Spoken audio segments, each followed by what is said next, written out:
대표님 모두 발언 있겠습니다. 네, 아주 중요한 하루입니다.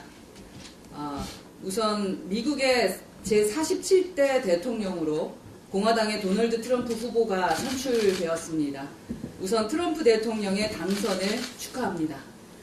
그의 재집권은 한국을 비롯한 동맹국들에게 큰 영향을 미칠 것으로 예상되며 주한미군 방위비 증액이나 관세 인상, IRA 정책 폐기 등 다양한 우려를 불러일으키고 있기도 합니다.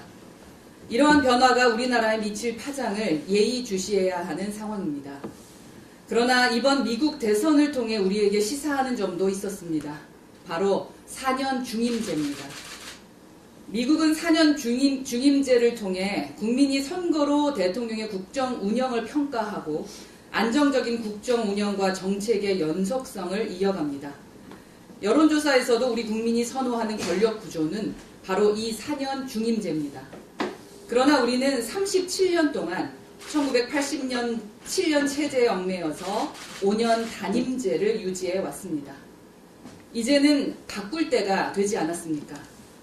전 세계 대통령제 국가 중 단임제를 채택한 나라는 한국을 포함해 멕시코, 필리핀, 콜롬비아 정도에 불과합니다.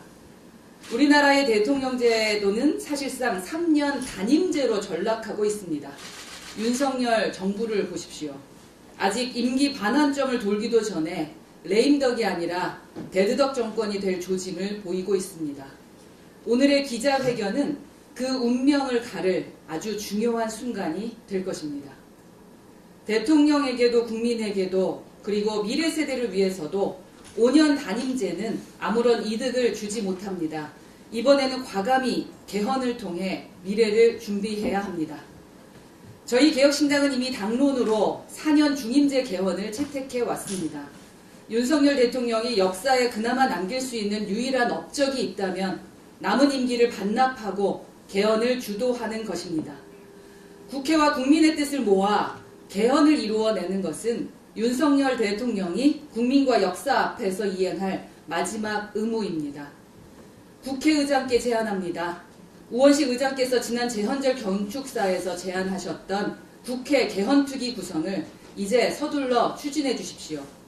새로운 헌법에는 4년 중임제를 비롯하여 권력구조 개편, 5.18 정신의 헌법 전문수록, 국회의원 불체포 특권 제한, 대통령 거부권 행사 제한 등 개정될 헌법에 담겨야 할 내용이 너무나 많습니다.